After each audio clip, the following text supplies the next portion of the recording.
Velho inútil, vá para o lixão. 7 palavras. Foi assim que meu próprio filho, o menino que eu criei sozinho por 38 anos, decidiu me jogar fora. Deixou uma carta na mesa enquanto eu dormia e vendeu minha casa sem eu saber, por R$ 175.000. Sem imaginar que embaixo do piso da cozinha, no porão que só eu conhecia, tinha R$ 8.700.000 em ouro. Eu respondi com 2 palavras. Só 2. E quando ele voltou para casa e leu, tinha 79 chamadas perdidas no celular dele. Antes de seguir com minha história, deixa eu agradecer ao canal Voz do Vovô por me dar essa oportunidade de desabafar. Se você está gostando do que está ouvindo, clica no like e se inscreve aqui no canal. Ajuda muito esse velho aqui. E deixa nos comentários de onde você está assistindo e que horas são aí onde você está. Gosto de saber que tem gente de todo canto do Brasil me ouvindo. Todo dia tem história nova aqui, viu? Então fica por perto que você não vai se arrepender. Meu nome é Onofre. Onofre Benedito Camargo. Tenho 74 anos de vida. 74 anos de luta, de suor, de mão calejada e coluna torta. Nasci e me criei em Cafelândia, aqui no interior de São Paulo. Cidade pequena, gente boa, terra abençoada. Fui pedreiro a vida inteira. 50 anos carregando tijolo, misturando massa, levantando parede. Minhas mãos hoje parecem 2 tábuas de tanto calo que criaram. Meus dedos não esticam mais direito. Mas cada parede que eu levantei nessa cidade, eu levantei com orgulho. Cada casa que eu construí pensando que estava ajudando uma família a ter um teto. Nunca imaginei que o teto que eu ia perder seria o meu próprio, e pelas mãos do meu próprio sangue. A gente trabalha a vida inteira achando que está construindo um futuro, achando que os sacrifícios vão valer a pena. Que os filhos vão reconhecer, que a velhice vai ser tempo de descanso, de colher o que plantou. Mas às vezes, meu amigo, a gente planta carinho e colhe ingratidão. Planta amor e colhe abandono. Planta a vida inteira e na hora de colher, vem alguém e arranca tudo pela raiz. Foi o que meu filho fez comigo. Arrancou minha dignidade pela raiz. Ou pelo menos tentou. Porque o que ele não sabia, o que ninguém nessa cidade sabia, é que esse velho pedreiro que vivia de aposentadoria de R$ 1.900 por mês, que usava a mesma roupa há anos, que nunca ostentou nada, guardava um segredo. Um segredo de 40 anos. Um segredo que valia milhões. E foi esse segredo que virou o jogo. Foi esse segredo que mostrou para o meu filho que chamar o pai de inútil e mandar para o lixão tem consequência. Tem preço. E o preço, às vezes, é muito mais alto do que a gente imagina. Mas para você entender essa história direito, eu preciso voltar no tempo. Preciso contar de onde eu vim, o que eu passei, o que eu construí. Preciso contar sobre o amor da minha vida, sobre o filho que eu criei sozinho, sobre as noites sem dormir e os dias sem descanso. Preciso contar tudo, porque só assim você vai entender o tamanho da facada que eu levei e o tamanho da justiça que veio depois. Eu nasci em 1951, numa casinha de pau a pique na zona rural de Cafelândia. Meu pai era colono de fazenda, minha mãe lavava roupa para os outros. Éramos 7 irmãos, eu o quarto da fila. A gente não tinha nada, mas não passava fome porque meu pai plantava de tudo no quintal. Mandioca, milho, feijão, abóbora. A vida era dura, mas era honesta. Desde pequeno eu aprendi que o trabalho dignifica o homem, que não existe vergonha em suar a camisa. Que o suor de hoje é o descanso de amanhã. Pelo menos era isso que eu acreditava. Com 12 anos eu já ajudava meu pai na roça. Com 15, arrumei meu primeiro emprego de verdade. Fui servente de pedreiro numa construção aqui na cidade. Carregava balde de massa, levava tijolo, limpava o canteiro. Ganhava uma mixaria, mas era meu dinheiro, meu suor. E foi ali que eu descobri minha vocação. Eu gostava de ver as paredes subindo. Gostava de ver uma casa nascendo do chão. Tinha orgulho de fazer parte daquilo. O mestre de obras percebeu meu interesse e começou a me ensinar. Primeiro a fazer massa direito, depois a assentar tijolo, depois a aprumar parede, a fazer esquadro, a ler planta. Aos 20 anos, Eu já era pedreiro formado. Não por diploma, mas por experiência. Por dedicação, por amor ao ofício. A rotina era pesada. Acordava às 5 da manhã, tomava um café preto com pão dormido e ia para o canteiro de obra. Trabalhava até às 6 da tarde, às vezes 7, dependendo da urgência. O sol de Cafelândia castiga, meu amigo. Aquele sol do interior paulista que racha o couro. Mas eu aguentava. Tinha força, tinha juventude, tinha sonho. Meu sonho era simples: ter minha casa própria. Casar, ter filho, criar família, dar para os meus filhos o que eu não tive, uma vida melhor. Foi com 26 anos que eu conheci a Marieta, Maria Aparecida, mas todo mundo chamava de Marieta. Ela trabalhava na padaria da dona Zulmira, no centro da cidade. Eu passava lá todo dia para comprar pão antes de ir para a obra. E todo dia ela me atendia com aquele sorriso que iluminava a manhã. Morena, cabelo preto, olhos castanhos. Não era mulher de muita conversa, mas quando falava, falava coisa com coisa. Inteligente, trabalhadora, de família humilde como a minha. Levei 3 meses para criar coragem de pedir ela em namoro. 3 meses comprando pão todo dia, inventando desculpa para demorar no balcão, ensaiando o que ia falar. Quando finalmente pedi, ela riu. Disse que já estava esperando, que achava que eu nunca ia tomar jeito. A gente namorou 2 anos e casou em 1979. Casamento simples na igreja matriz de Cafelândia. Ela de vestido branco emprestado da prima, eu de terno comprado em 12 vezes. Mas foi o dia mais feliz da minha vida. Eu olhava para ela no altar e pensava: agora sim, agora minha vida começa de verdade. A gente foi morar de aluguel primeiro. Um quartinho nos fundos da casa da sogra. Apertado, mas era nosso cantinho. Eu trabalhava de sol a sol, juntando cada centavo. Marieta continuou na padaria até descobrir que estava grávida. Aí parou, ficou cuidando da casa, da barriga, dos preparativos. Em 1980 nasceu o Irineu, meu filho, meu único filho. Quando eu peguei ele no colo pela primeira vez, chorei como criança. Jurei que ia dar para ele tudo o que eu não tive. Jurei que ele nunca ia passar necessidade. Jurei que ia ser o melhor pai do mundo. E eu tentei. Deus sabe que eu tentei. Trabalhava em 2, 3 obras ao mesmo tempo. Fazia bico de fim de semana.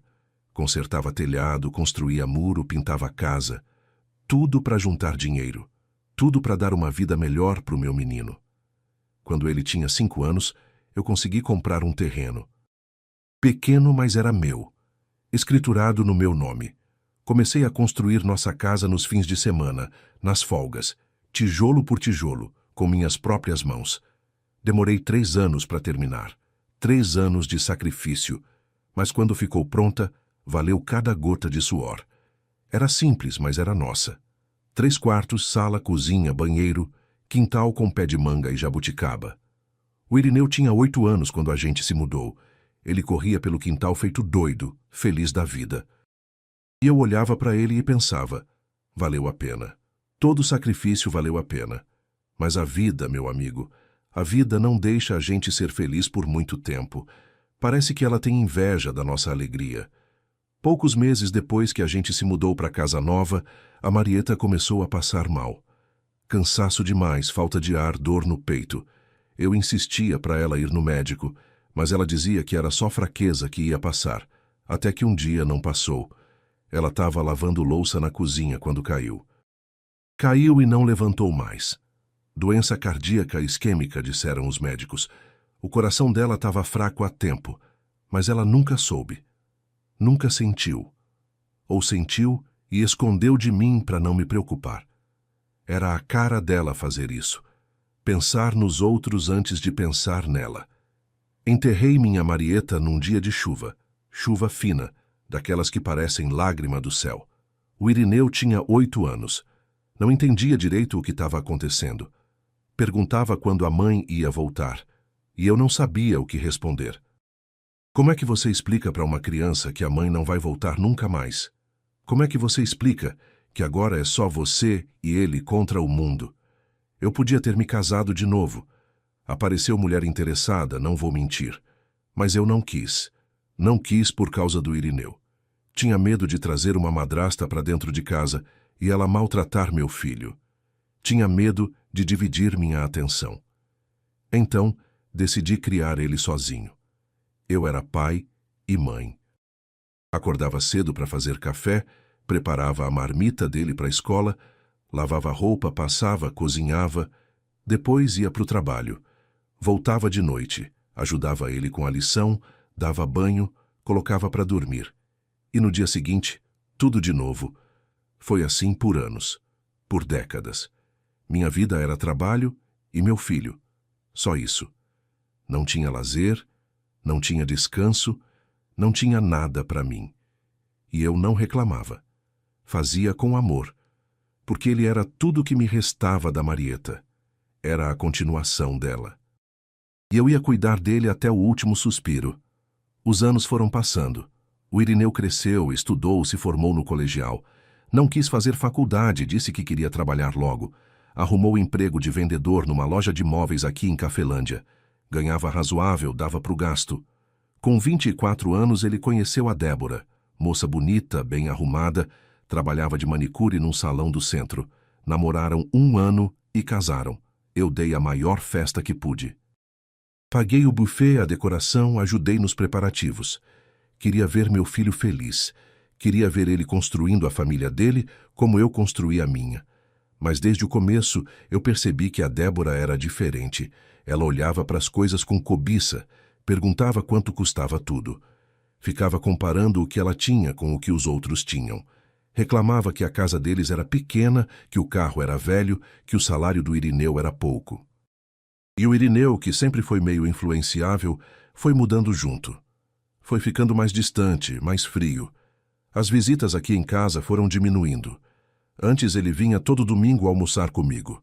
Depois passou a vir de 15 em 15 dias. Depois, uma vez por mês. Depois só em data especial, e olhe lá. Eu sentia a mudança, mas não falava nada. Achava que era coisa de casamento, de vida de casal, de responsabilidade.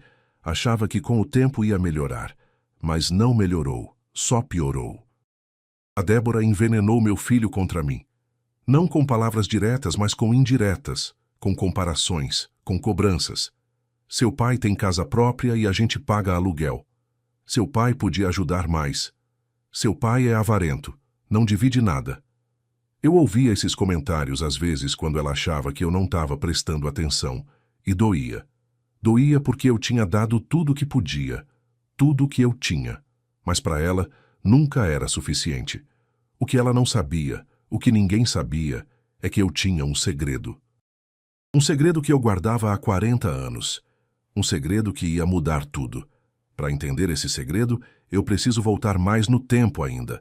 Voltar para 1984. Eu tinha 33 anos, a Marieta ainda era viva, o Irineu era um menininho de 4 anos. Nessa época eu peguei um serviço grande. O maior da minha vida até então. Seu Aristides Montemor, um fazendeiro rico da região, me contratou para construir a sede nova da fazenda dele. Uma casona enorme. 8 quartos, 4 banheiros, varanda, salão de festas, obra de 2 anos. Ele pagava bem e em dia. Era um homem sério, mas justo. Viúvo, sem filho, sem família próxima. Morava sozinho naquela fazenda imensa, só ele e os empregados. Durante esses 2 anos de obra, eu e seu Aristides criamos uma amizade. Ele gostava de conversar comigo no fim do dia, quando eu estava limpando as ferramentas. Falava da vida dele, das viagens que fez quando jovem, das saudades da esposa que tinha morrido de tuberculose décadas antes. E eu ouvia com respeito, com atenção. Acho que ele sentia falta de ter alguém para conversar, alguém que não fosse empregado, que não tivesse medo dele, alguém que tratasse ele como igual. Quando a obra terminou, ele me chamou no escritório. Eu achei que era para acertar o pagamento final. Mas não era só isso. Ele estava doente, câncer no pulmão. Os médicos tinham dado poucos meses de vida. Eu fiquei em choque. O homem parecia forte, saudável, mas a doença estava por dentro, corroendo ele. Seu Aristides olhou para mim com aqueles olhos cansados e disse: "Onofre, você é o homem mais honesto que eu conheci na vida. Em 2 anos de obra você nunca roubou um prego, nunca mentiu para mim, nunca me enganou. Eu não tenho família, não tenho herdeiro. Quando eu morrer, o governo vai ficar com tudo. Mas tem uma coisa que eu não quero que o governo fique. Uma coisa que eu guardei a vida inteira. Ele me levou até um cômodo nos fundos da casa. Um cômodo que durante a obra sempre ficou trancado. Disse que era depósito, que não precisava mexer. Quando ele abriu a porta, eu não acreditei no que vi. Era um quarto pequeno, cheio de caixas. E dentro das caixas, ouro. Barras de ouro, moedas antigas, joias. Herança da família dele, que veio de Portugal no século passado. Gerações acumulando riqueza. E tudo ali escondido. Eu perguntei por que ele não colocava no banco, num cofre. Ele riu. Disse que não confiava em banco. Disse que banco quebra, governo confisca, ladrão rouba. Mas ouro enterrado, ouro escondido, esse fica para sempre. E então ele fez a proposta que mudou minha vida. Onofre, eu quero que você fique com isso, tudo isso, mas com uma condição. Você não pode contar para ninguém. Nem para sua esposa, nem para o seu filho, nem para o padre na confissão. Ninguém. Você guarda isso, esconde bem e usa quando precisar. Quando eu morrer, você vem aqui, pega tudo e leva embora. O governo não vai saber, ninguém vai saber. É só entre eu e você. Eu recusei na hora. Disse que não podia aceitar, que era muita responsabilidade, que eu era só um pedreiro, não sabia lidar com esse tipo de coisa. Mas ele insistiu. Insistiu tanto que eu acabei cedendo. Ele disse que se eu não aceitasse, ia enterrar tudo e deixar perder. Que preferia dar para um homem honesto do que deixar para o governo corrupto. 3 meses depois, seu Aristides morreu. Morreu sozinho, numa cama de hospital em Marília. Eu fiquei sabendo pelo rádio. A fazenda foi a leilão, o governo ficou com as terras, os móveis, os animais. Mas o ouro não estava mais lá. Na semana anterior, eu tinha ido buscar. À noite, escondido, com uma carroça emprestada. Levei tudo para minha casa. 47 barras de ouro. 892 moedas antigas. Joias da família. Tudo. E aí veio o problema. Onde esconder? Minha casa era simples. Não tinha cofre, não tinha quarto secreto, mas eu era pedreiro. Eu sabia construir. Então eu fiz um porão, debaixo do piso da cozinha. Levantei o piso, cavei um buraco, construí uma câmara de alvenaria impermeabilizada. Coloquei tudo lá dentro, em caixas de metal. Fechei, coloquei o piso de volta, rejuntei. Ninguém nunca desconfiou, nem a Marieta. Eu disse para ela que estava consertando uma infiltração. Ela acreditou. E assim ficou. Por 40 anos. 40 anos guardando esse segredo.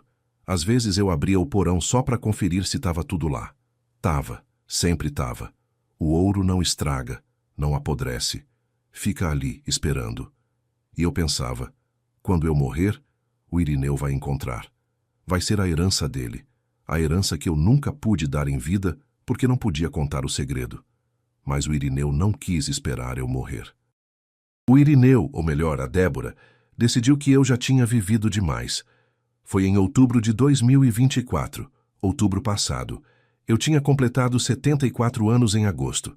Estava vivendo minha vidinha tranquila, acordava cedo, tomava café, cuidava do quintal, assistia televisão, ia na padaria comprar pão, conversava com os vizinhos. Vida de aposentado. Minha aposentadoria era R$ 1.900 por mês. Dava para o básico. Eu não precisava de luxo. Tinha minha casa, minha saúde razoável, minha rotina. Estava em paz. Mas a Débora não estava em paz. A Débora tinha dívida. Muita dívida. Cartão de crédito estourado, empréstimo no banco, cheque especial. Ela gastava mais do que o Irineu ganhava. E o Irineu, coitado, não sabia dizer não para ela. Comprava tudo o que ela queria. Carro novo, móveis novos, roupa de marca, viagem. E as dívidas iam acumulando. Foi quando ela teve a ideia maldita que destruiu minha família. Um dia, o Irineu veio me visitar sozinho. Coisa rara. Sentou na sala, ficou enrolando, até que criou coragem e disse: "Pai, eu tô com um problema financeiro. Dívida grande.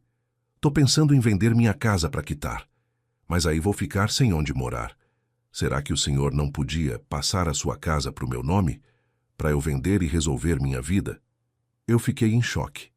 Ele estava me pedindo para dar minha casa, a casa que eu construí com minhas mãos, a casa onde eu morava há mais de 30 anos.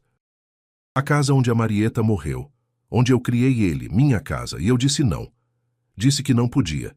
Disse que aquela casa era tudo que eu tinha, que se eu desse para ele, ia ficar na rua. E ele se irritou. Disse que eu era egoísta, que pensava só em mim, que nunca ajudava ele em nada. Saiu batendo a porta. Eu fiquei arrasado. Arrasado e preocupado. Meu filho estava diferente, estava agressivo, estava ingrato. Eu sabia que era influência da Débora, mas mesmo assim doía. Doía saber que o menino que eu criei com tanto amor estava virando uma pessoa assim.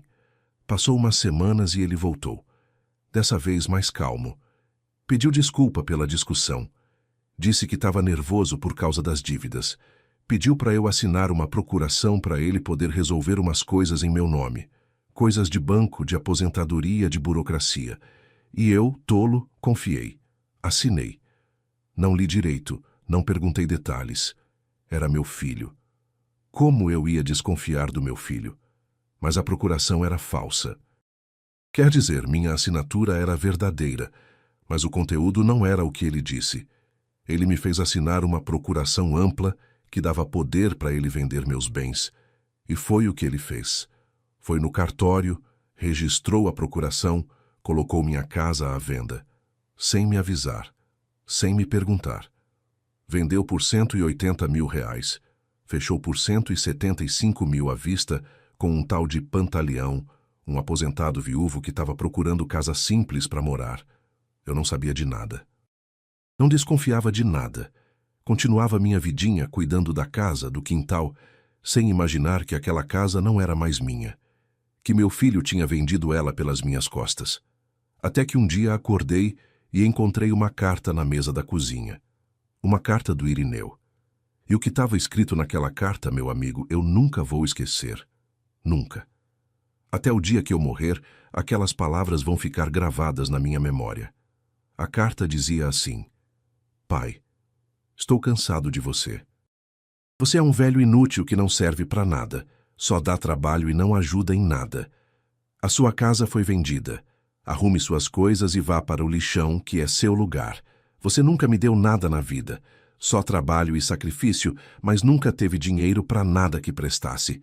Agora eu peguei o que é meu por direito. Não me procure, não tente me achar. É melhor assim. Assinado, Irineu. Eu li aquela carta 3 vezes. 3 vezes, achando que tinha entendido errado, achando que era pesadelo. Mas não era. Era real. Meu filho, o menino que eu criei sozinho por 38 anos, o menino por quem eu sacrifiquei tudo, estava me chamando de velho inútil. Estava me mandando pro lixão. Estava me jogando fora como se eu fosse lixo. Descartável. Sem valor. Eu sentei na cadeira da cozinha e fiquei ali, parado, olhando pro nada. Lembrei de tudo. Lembrei das noites sem dormir quando ele era bebê. Lembrei dos sacrifícios que fiz para dar comida, roupa, escola. Lembrei de quando recusei emprego em São Paulo porque não queria tirar ele da cidade, dos amiguinhos. Lembrei de quando recusei casar de novo para me dedicar só a ele. Lembrei de cada gota de suor, de cada dor nas costas, de cada calo nas mãos. Tudo por ele. Tudo para ele ter uma vida melhor. E a resposta dele foi essa: velho inútil, vá para o lixão. Mas sabe o que é interessante? Eu não chorei, não gritei, não quebrei nada. Eu fiquei calmo. Uma calma estranha, uma calma que vem quando você entende que a situação é tão absurda que não adianta se desesperar. E aí eu comecei a pensar. Pensar com clareza. Pensar no que fazer. Ele vendeu a casa. Por quanto? Pelo que ele disse, 180 mil, talvez fechou por menos. E o porão? Ele sabe do porão? Eu nunca contei. Ninguém sabe. Nem a Marieta sabia. Nem os vizinhos, nem os parentes, ninguém. Será que ele descobriu? Não, impossível. Se ele tivesse descoberto, não teria vendido por esse preço. Não teria vendido de jeito nenhum. Então, o que aconteceu foi isso. Meu filho vendeu minha casa por 175 mil reais. achando que era uma casa velha qualquer, sem saber que embaixo do piso tinha 8.700.000 reais em ouro. Ele me mandou para o lixão sem saber que o lixão tinha um tesouro. E agora, esse tesouro era do comprador, do tal Pantaleão, que comprou a casa de boa fé sem saber de nada. E eu ri. Eu ri sozinho, sentado na cadeira da cozinha. Ri de nervoso, ri de ironia, ri de desespero. Ri porque a vida é assim. O filho ingrato que me jogou fora acabou de jogar fora também a maior herança que ele podia ter recebido, sem saber, por ganância, por impaciência, por maldade. Mas depois de rir, eu pensei de novo. Pensei na procuração. Eu assinei uma procuração, sim, mas eu não sabia o que estava assinando. Ele me enganou. Isso é crime. Falsidade ideológica, estelionato, crime contra idoso. Se eu denunciar, a venda pode ser anulada. A casa pode voltar a ser minha, e o ouro também, mas eu precisava de tempo, precisava pensar direito, precisava de provas, e, acima de tudo, precisava sair dali, porque a carta dizia que a casa foi vendida. O comprador ia chegar em algum momento, eu não podia ficar. Então eu peguei um papel, pensei no que escrever. Eu podia escrever uma carta longa, xingando, amaldiçoando, cobrando. Mas para quê? Para que gastar palavras com quem não merece? Para que dar a ele a satisfação de me ver desesperado? Não. Eu ia escrever só o necessário, só o suficiente para ele entender. Mais tarde, quando fosse tarde demais, peguei a caneta e escrevi 2 palavras. Só 2. O porão. Coloquei o papel na mesa embaixo da carta dele e fui embora. Peguei uma mala pequena, coloquei umas roupas, a foto da Marieta, meus documentos, tranquei a porta e fui embora, sem olhar para trás. Fui para a casa da minha irmã Querubina, que mora do outro lado da cidade. Ela me recebeu assustada, perguntando o que tinha acontecido. E eu contei. Contei tudo, menos o ouro. O ouro eu não contei. Ainda não era a hora. A Querubina me acolheu como só irmã sabe acolher. Fez um café forte, preparou o quarto de hóspede, sentou do meu lado e ficou ouvindo. Ouvindo a história toda, a carta, a traição, a ingratidão. E ela chorou. Chorou de raiva, de tristeza, de revolta. Disse que o Irineu era um monstro, que ela sempre desconfiou da Débora, que eu não merecia isso. E eu concordei. Eu não merecia. Ninguém merece ser tratado assim pelo próprio filho. Mas eu tinha um trunfo que ninguém conhecia. E eu sabia que era questão de tempo até esse trunfo aparecer. O Irineu trabalhou o dia normal naquele dia. Vendeu móveis na loja, atendeu o cliente, fez sua rotina. Ele achava que estava tudo resolvido, que o pai ia sair da casa quietinho, humilhado e pronto. Que ele ia pegar os 175 mil, quitar as dívidas e seguir a vida. A Débora já estava fazendo planos. Quitar o cartão, quitar o empréstimo, trocar o carro, fazer uma viagem, vida nova, sem o velho para atrapalhar. Mas o que eles não sabiam é que o comprador, seu Pantaleão, era homem de ação rápida. Ele tinha comprado a casa na semana anterior, mas combinou de pegar as chaves só no fim do mês, para dar tempo do antigo morador sair. Só que ele estava ansioso. Queria ver a casa de novo, medir os cômodos, planejar a mudança. Então, no mesmo dia em que o Irineu deixou a carta, o Pantaleão apareceu na casa. Bateu na porta, ninguém atendeu. A porta estava trancada. Ele tinha uma cópia da chave que o Irineu tinha dado. Abriu e entrou. A casa estava vazia. Quer dizer, tinha os móveis, mas não tinha ninguém.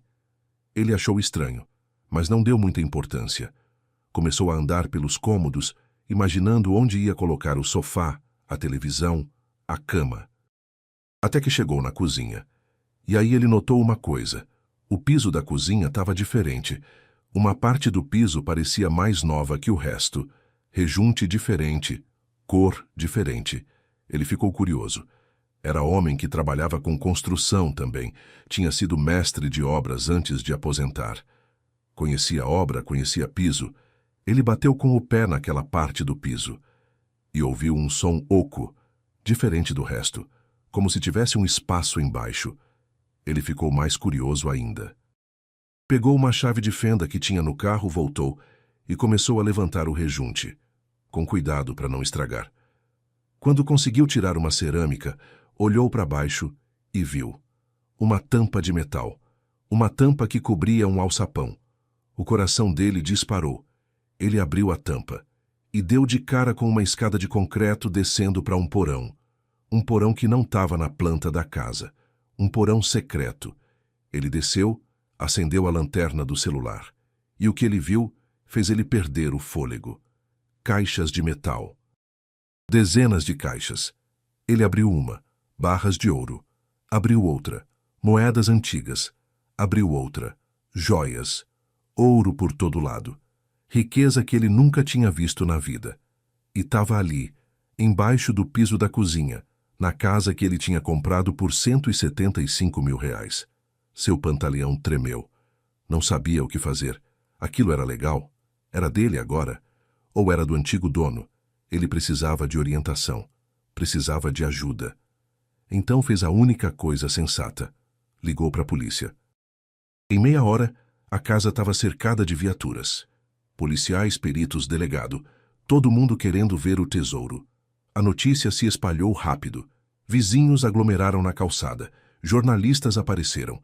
A cidade inteira ficou sabendo.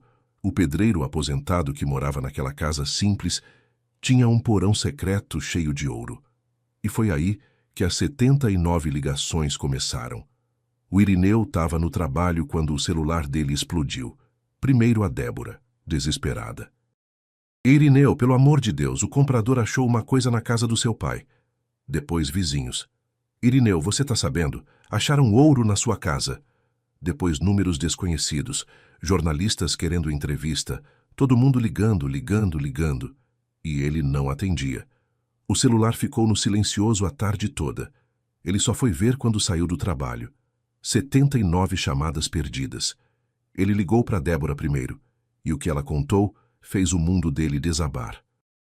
Irineu, o comprador achou um porão secreto na cozinha, cheio de ouro, barras de ouro, moedas, joias. A polícia tá lá. Tão dizendo que vale milhões. Milhões, Irineu. E é do comprador agora, porque a casa é dele. Irineu gelou. Ouro? Porão? Milhões? Não era possível. Não era possível que o pai dele, aquele velho que vivia de aposentadoria de 1900, tivesse milhões escondidos. Não era possível. Mas aí ele lembrou. Lembrou do papel que deixou na mesa. A resposta do pai. 2 palavras. O porão. Agora fazia sentido, o pai sabia, o pai sempre soube, e deixou ele descobrir assim. Irineu correu para o carro, dirigiu feito louco até a casa que não era mais dele, a casa que nunca foi dele, na verdade. Era do pai, ele só roubou e vendeu, por R$ 175 mil, sem saber que embaixo do piso tinha 8.700.000. Quando chegou, a cena era de filme. Viaturas, peritos, gente aglomerada. Seu pantaleão sentado numa cadeira do lado de fora, com cara de choque e um sorriso nascendo nos lábios. O homem tinha comprado uma casa e ganho uma mina de ouro. Irineu tentou entrar. Os policiais barraram. Ele gritou: "Essa casa é do meu pai. O ouro é nosso. A venda foi ilegal." O delegado veio conversar. Pediu documentos. Pediu explicação. Irineu mostrou a procuração. O delegado olhou com desconfiança. "Essa procuração foi assinada pelo seu pai?" "Foi." "Ele sabia que você ia vender a casa?" Silêncio. Irineu não conseguiu mentir. "Não." "Então o senhor vendeu a casa do seu pai sem ele saber, usando uma procuração que ele não sabia para que servia?" Mais silêncio. O delegado chamou o advogado de plantão. Veio um defensor público. Analisaram os documentos. A procuração era ampla demais, genérica demais. O pai não teria assinado aquilo sabendo o que era. Era claramente um caso de fraude. Estelionato contra idoso. Falsidade ideológica. Crime sério. Irineu foi algemado na frente de todo mundo. Na frente dos vizinhos que o conheciam desde menino. Na frente das câmeras de televisão. Na frente do comprador que quase ficou milionário. algemado e levado para a delegacia. E a Débora? A Débora tentou se esconder. Disse que não sabia de nada, que foi tudo ideia do marido. Mas a polícia checou o celular dela, achou as conversas. Meses de planejamento. Ela sugerindo vender a casa, ela pesquisando o preço. Ela comemorando quando acharam comprador. Participação direta, cúmplice. Foi indiciada também. A polícia foi me buscar na casa da Querubina. 2 policiais, educados, respeitosos, explicaram a situação. Acharam o ouro. Prenderam meu filho. Precisavam do meu depoimento. Eu fui com eles. Meu coração estava pesado, mas minha consciência estava leve. Na delegacia, eu sentei na frente do delegado e contei tudo. Contei sobre o seu Aristides, a herança, o segredo de 40 anos. Contei sobre a procuração que assinei sem saber. Contei sobre a carta. Mostrei a carta para o delegado. Ele leu, balançou a cabeça, indignado. Seu Onofre, a venda foi anulada. A casa continua sendo sua. O ouro continua sendo seu. Seu filho está preso por fraude, estelionato contra idoso, apropriação indébita. A pena pode chegar a 10 anos. O senhor deseja prestar queixa formal? Eu pensei. Pensei naquele menino que eu criei. Pensei nas noites sem dormir. Pensei nos sacrifícios. Pensei em tudo. E depois pensei na carta. Velho inútil, vá para o lixão. Ele não pensou em mim quando escreveu aquilo. Por que eu pensaria nele agora? Eu respondi, sim, eu quero prestar queixa. O delegado me levou até a sala onde o Irineu estava, algemado, chorando, desesperado. Quando me viu, ele começou a gritar. Pai, não faz isso, eu sou seu filho. Me perdoa, eu não sabia do ouro. Se eu soubesse, eu nunca tinha vendido. Pai, pelo amor de Deus. Eu olhei para ele, olhei bem nos olhos dele. Aqueles olhos que eram iguais aos da Marieta. Aqueles olhos que eu vi nascer, crescer, se transformar. E eu disse com a voz calma. Se você soubesse do ouro, o que mudava? Você me tratava melhor? Não me mandava para o lixão? Só por causa do dinheiro? Ele não soube responder. Eu continuei. Filho, você não me mandou para o lixão porque eu era pobre. Você me mandou para o lixão porque você não me ama. O ouro só mostrou quem você é de verdade, quem você sempre foi.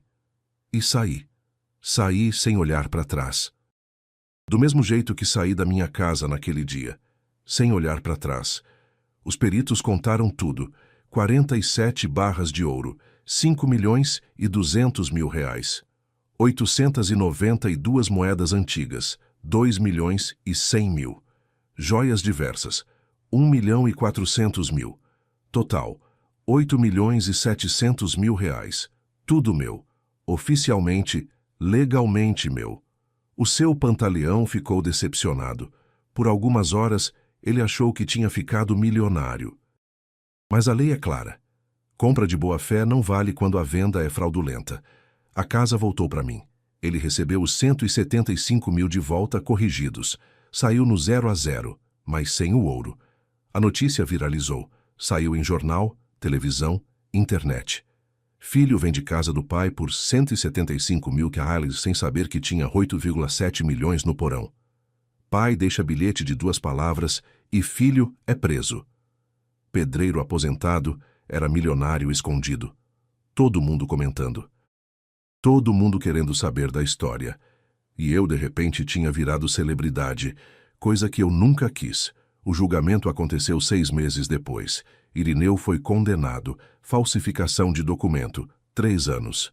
Estelionato contra idoso, 5 anos. Apropriação indébita, 2 anos. Pena total, 10 anos. Reduzidos para 8 em regime fechado. A Débora pegou 4 anos. Cúmplice. Depois do julgamento, eu fui no cartório.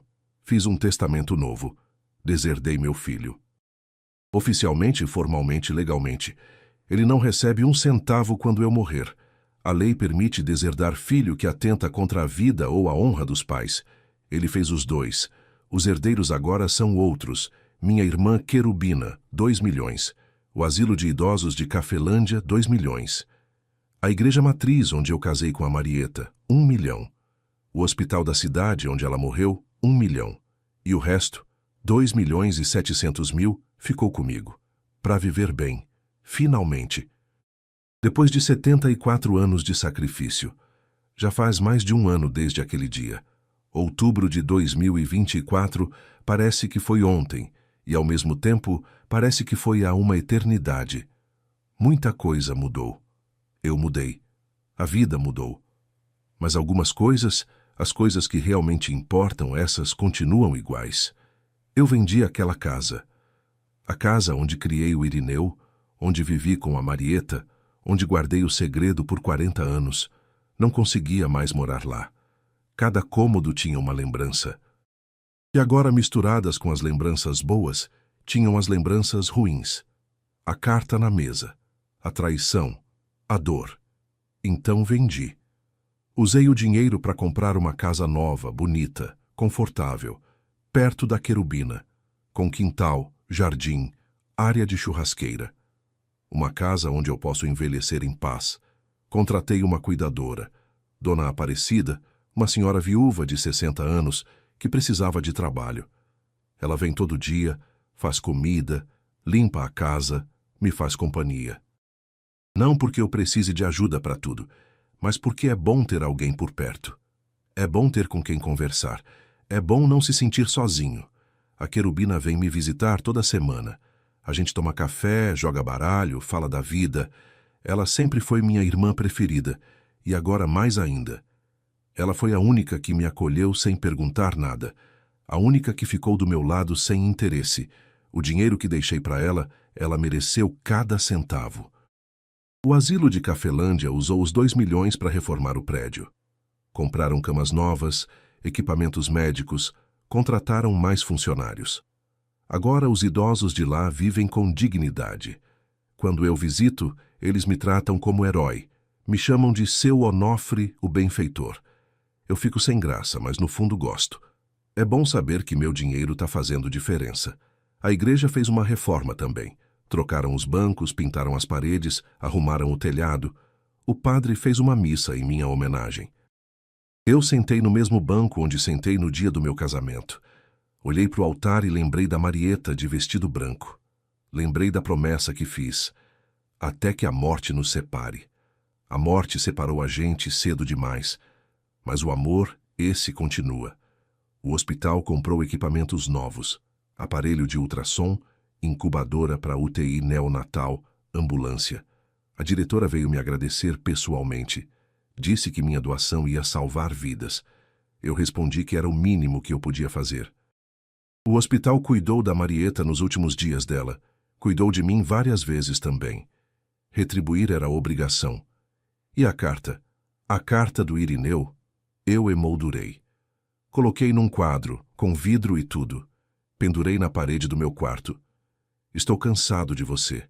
Seu velho inútil, sua casa foi vendida. Arrume suas coisas e vá para o lixão. Eu olho para ela todo dia. De manhã, quando acordo. De noite, antes de dormir. Para nunca esquecer. Para nunca perdoar. Para nunca deixar a dor virar esquecimento. 2 anos depois da condenação, o Irineu me mandou uma carta da cadeia. Carta longa, cheia de desculpa, cheia de promessa. Pai, eu errei. Eu me arrependo. A cadeia me fez pensar. Eu era cego pela ganância. A Débora me influenciou. Mas eu assumo minha culpa. Me perdoa, me visita. Deixa eu te ver uma última vez. Eu li a carta inteira. Li com atenção, com calma, tentando achar sinceridade nas palavras, tentando achar o menino que eu criei. Mas não achei. Só achei desculpa, justificativa, pedido. Nenhum arrependimento verdadeiro. Nenhuma compreensão do que ele fez. Então eu peguei um papel, pensei no que responder, e escrevi 2 palavras, de novo, só 2. O lixão. E mandei de volta. Ele me mandou para o lixão. Agora era a vez dele saber como é. Às vezes eu penso se fui duro demais. Se um pai deveria perdoar o filho, não importa o que ele faça.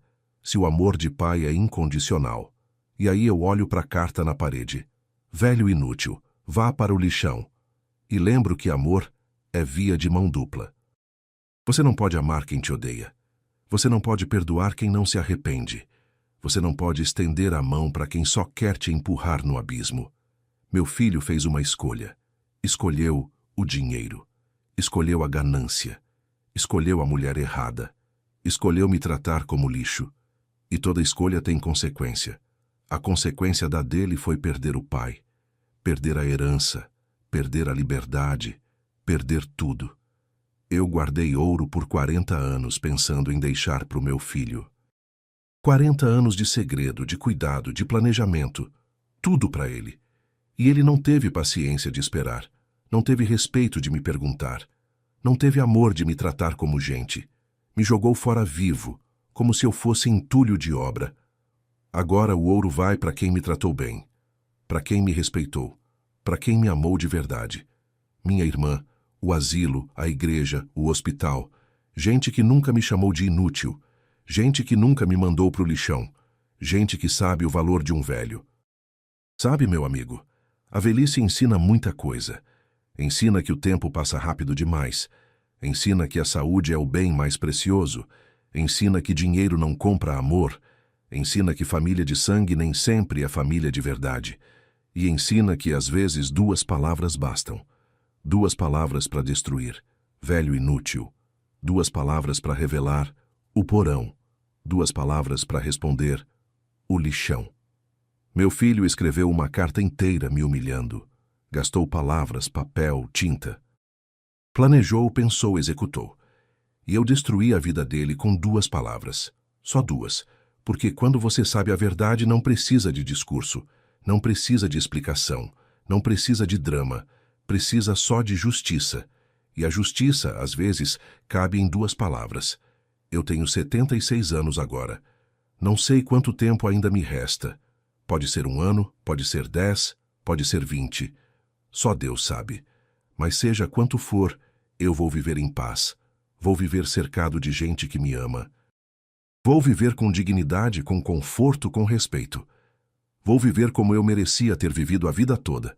E quando eu morrer, vou encontrar a Marieta. Vou contar para ela tudo o que aconteceu.